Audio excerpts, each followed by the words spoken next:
everyone, so this will be the video for the Chapter 9 problem set. As with the last few problem sets, it will be broken into 2 videos, just for the sake of uploading times. This will be the video for the open-ended free response questions, and then there will be another video for the multiple choice questions. So the first question says, the figure shows the isoquant for producing 3,250 units.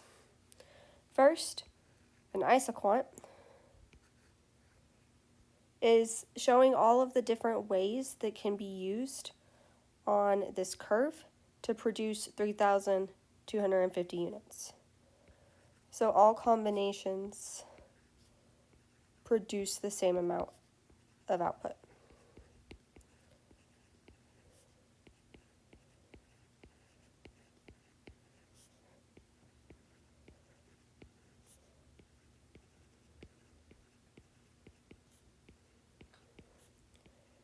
The first question says, at point A in the figure, the marginal rate of technical substitution is. The marginal rate of technical substitution can be found with the marginal product of labor over the marginal product of capital, or it's the change in capital over change in labor. But for this, all we have to do is find the slope of the tangent line and take the opposite sign. So opposite of slope of tangent line.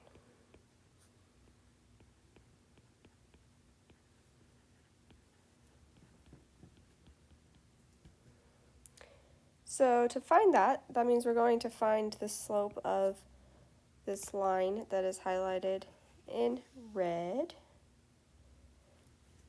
We are going to have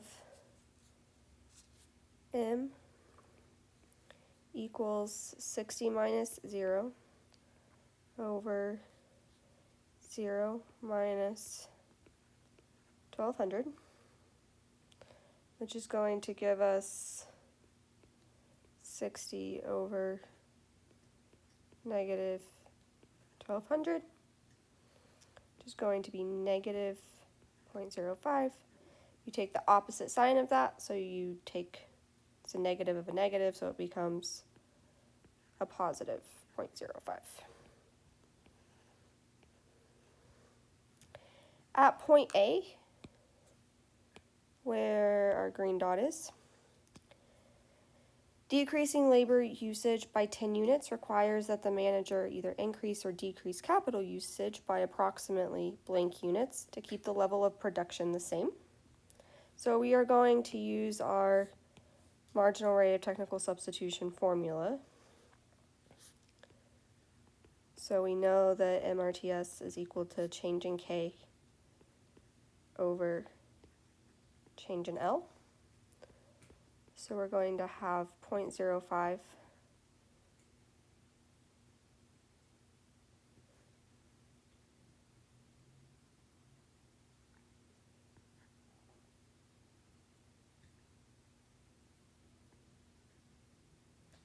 is going to be equal to our change in K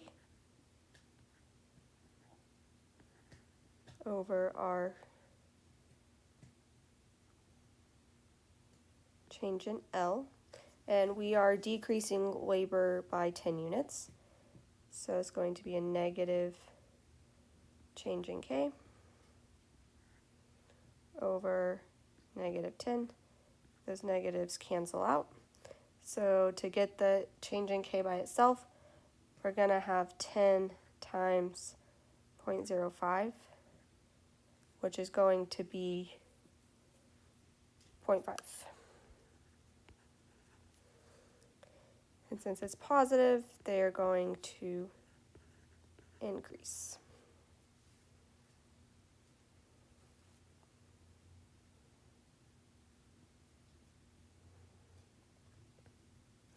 If the marginal product of the 400th unit of labor is 3.6, then the marginal product of the 40th unit of capital is. So we are going to have our marginal rate of technical substitution, which is going to be our MPL over MPK.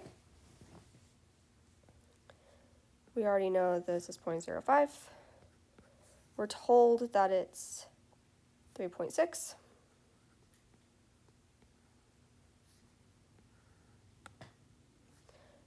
And we're looking for the marginal product of capital. So we're going to multiply both sides by MPK. So 0.05 times MPK equals 3.6. Divide both sides by 0.05. And we get MPK equals 72.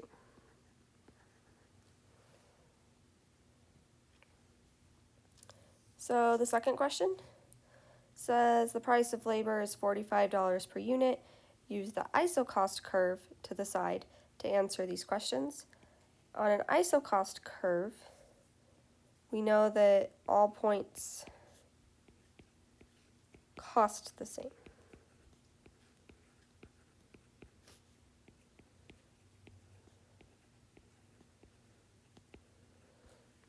So the first question asks us to find the equation of the isocost curve. So in order to do that, we are going to find the slope of the line. And to find the slope of the line, we are going to use the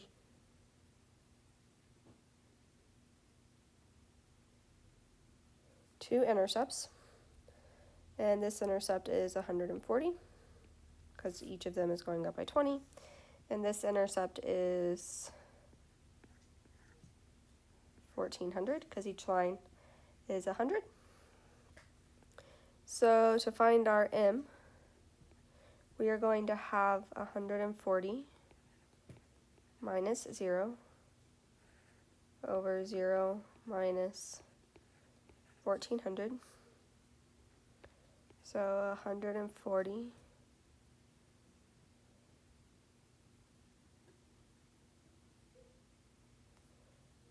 over negative 1400 is going to be negative 0.1.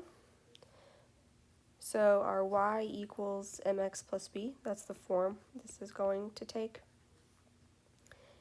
Except instead of a y, it's going to be a k. So we're going to have k equals 140 minus 0.1 times L instead of x, because that's what's on our x-axis. From this, we know that our marginal rate of technical substitution is a positive 0.1 because we're taking the opposite of the slope, just as an additional little side note there. Second part says the price of capital is blank per unit. The total cost associated with this isocost curve is blank. So we know that the price of labor is $45 per unit. And we know that all of the points on this graph have to cost the same on this line, which means that 140 times 45, which is this point, has to cost the same as this point. So it equals 1400 times x. 1400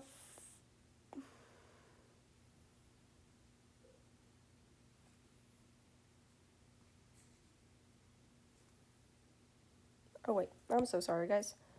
I wrote my numbers down wrong. So our labor is 1400. So 1400 times 45 equals 140 times x. This is labor. This is capital. 1400 times 45 is 63,000 equals 140 times x. Divide by 140. And we get that x is $450 per unit, so that's the price of our capital. The total cost associated with this isocost curve is $63,000. Every single point on that line will cost $63,000 in production costs. Input combination A, which is, here in the yellow, is 800 units of labor and 60 units of capital. The total cost of input combination A has to be $63,000 because it's on the line, but it wants us to verify it just so that you know how to do it. So we are going to have 800, which is our units of labor, times $45 plus 60 times $450 is going to give us $63,000, which is what we were expecting, so we're good. And then the last part says for the input prices used in part A and B, construct the isocost curve for input combinations costing $36,000. For the $36,000 isocost curve, the capital intercept is, so if we have $36,000 and we're spending all of it on capital, and we know that capital is $450, then 36,000 divided by 450 is 80. If it's all on K. And the labor intercept will be the same idea, but it's going to be 36,000 divided by 45, because that's the price of our labor. It's going to be 800 if it's all on labor. So our labor intercept is 800. The equation of the isocost curve is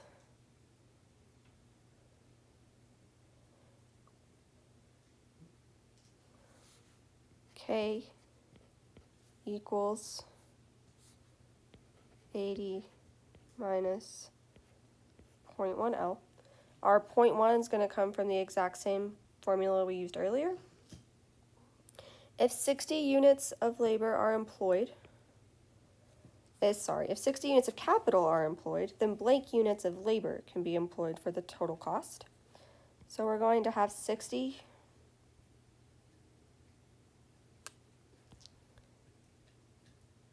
equals 80 minus 0.1 L. We're just substituting into our equation. So subtract 80 from both sides, we get negative 20 equals negative 0.1 L. Divide by negative 0.1, divide by negative 0.1, and that will give us labor equals 200.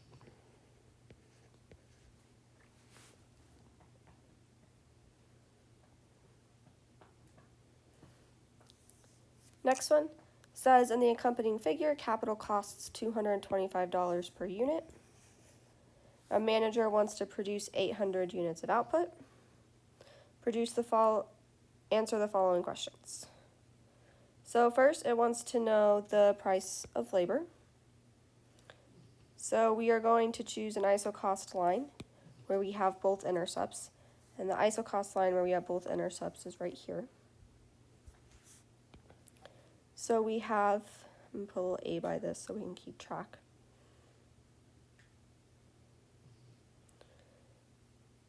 So we have 300K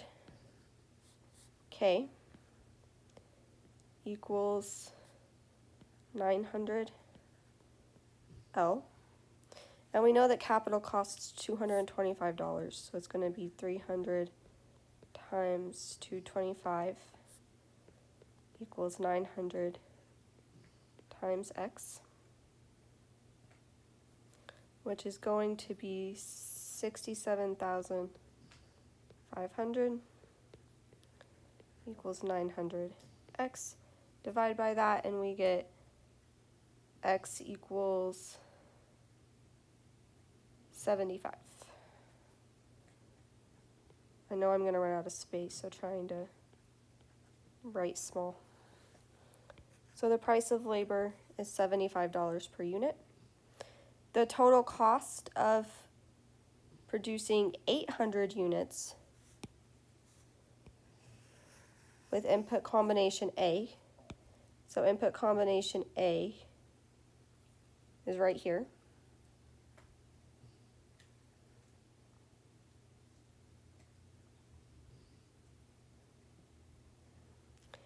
And input combination A is on this isocost line right here, which I'm highlighting in red. And we see that it's using 600 units of capital. So if it's using 600 units of capital, so A is on isocost line with 600K. So we can actually just use that to find out the price of every single point on that line, since we don't have the other intercept and we don't know the exact amounts. So if we have 600 times the price of capital, which is 225, we get that 600 times 225 is $135,000.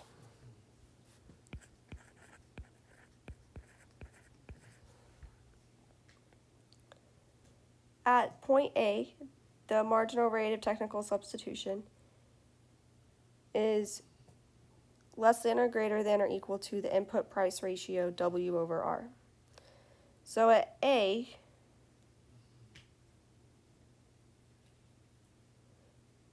it's going to be greater than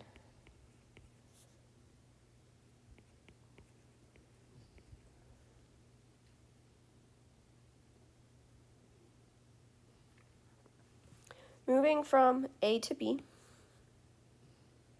we're going to talk about how you know that greater than in just a second, other than just looking at the ratios, which that's a choice too. By moving from A to B, the manager increases labor usage,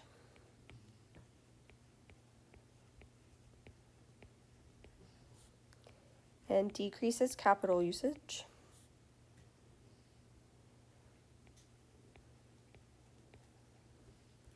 The move from A to B decreases total cost, but leaves output unchanged. At B, the marginal rate of technical substitution is still greater than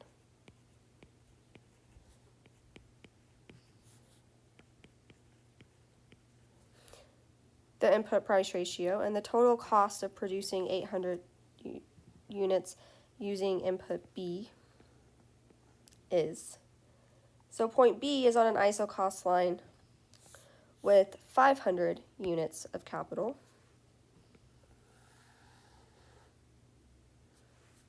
So we're going to have 500 times K, which is 500 times 225.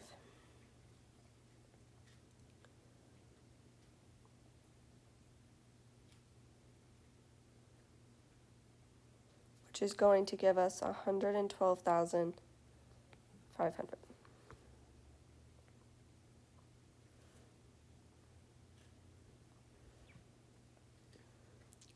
At point C, the manager minimizes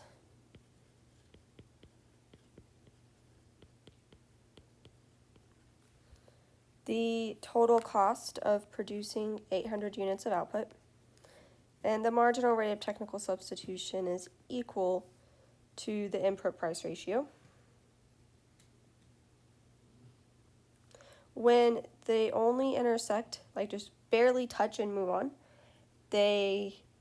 it's the point where costs are minimized. The optimal input combinations are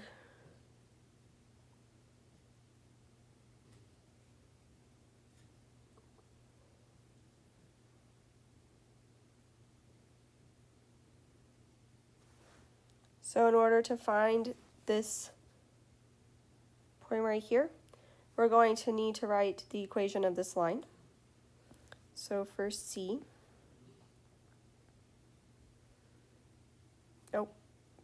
for D, we're going to have our equation, which is going to be K equals 300 minus 1/3 L.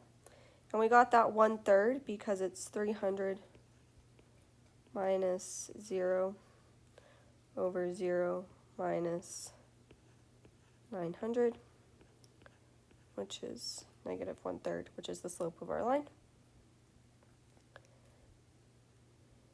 So at C, we know that we're using 100 units of capital. So 100 equals 300 minus 1/3 L. So L equals 600. So 600 units of labor and 100 units of capital.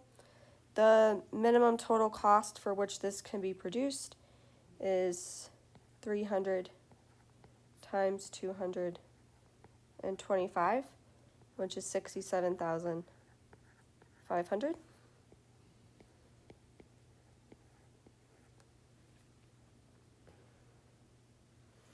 Input combination E, which is the last color of my little highlighters in yellow, costs how much? So input combination E is going to cost 400 times $225, which is 90,000.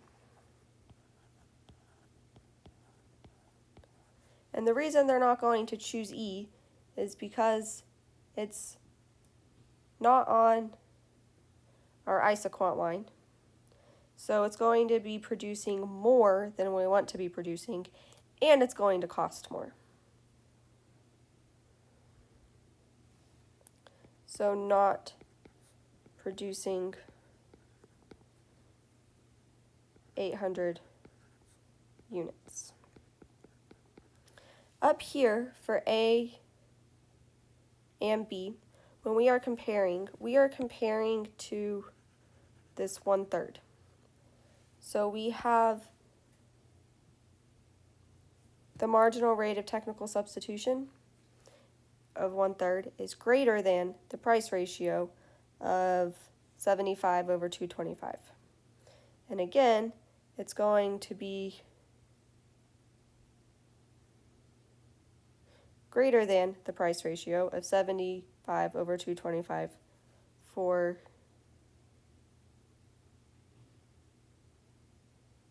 B.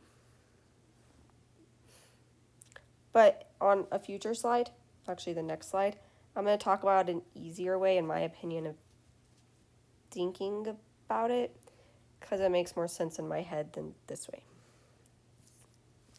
So Draxcore Inc. is currently using 62 units of labor and 16 units of capital to produce its product. The wage rate is $55, and the price of capital is $100. The last laborer adds 22.5 units to total output, while the last unit of capital adds 64 units to total output. Is the manager making the optimal choice? Why or why not? If not, what should the manager do?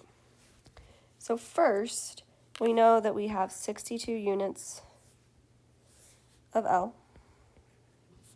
We know that our wage rate is $55. And we know that our marginal product of labor is 22.5.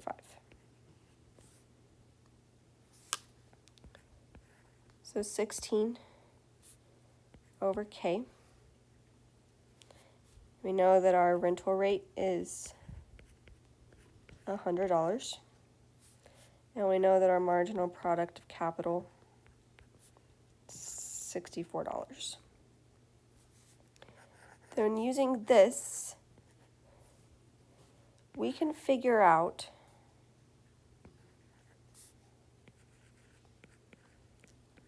what the manager needs to be doing and what they are doing.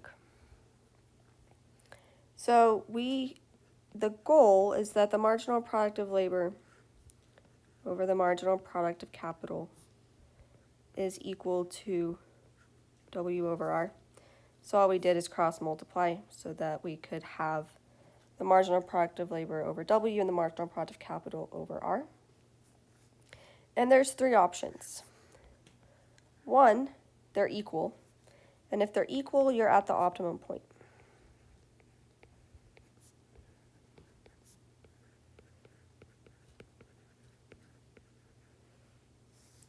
If it's greater than, you're using too much capital.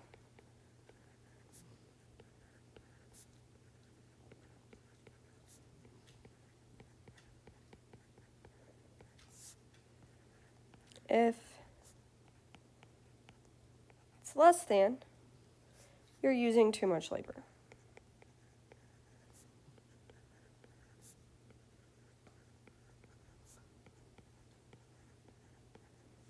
So then for this problem, we're going to have 22.5 over 55 and 64 over 100. There's going to be 0.5 is less than 0.64, which means the manager is using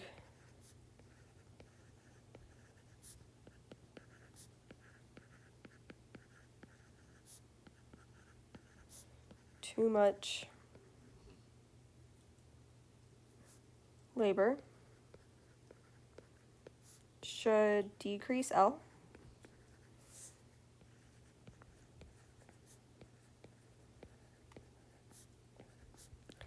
And increase K.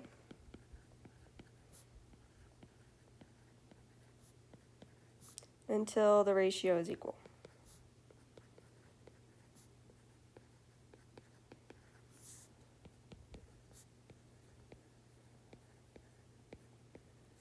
So with this in mind, I want to go back to this because I misspoke earlier. It has nothing to do with the 1/3.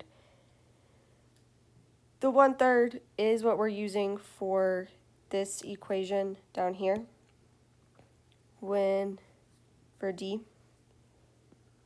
But that's the only time we're using it.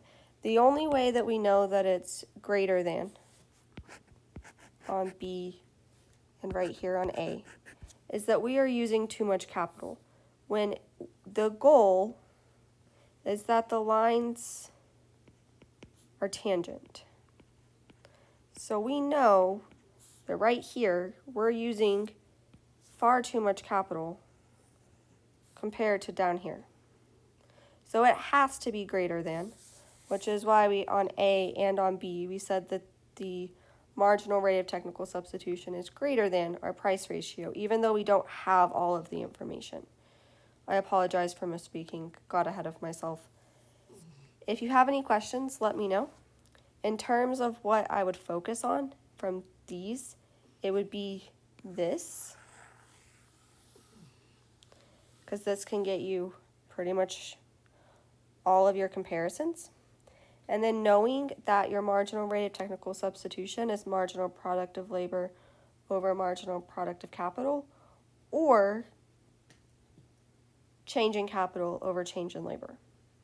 If you have questions, please email me and let me know. I will gladly help you figure out where you're stuck. I hope you all have a great week.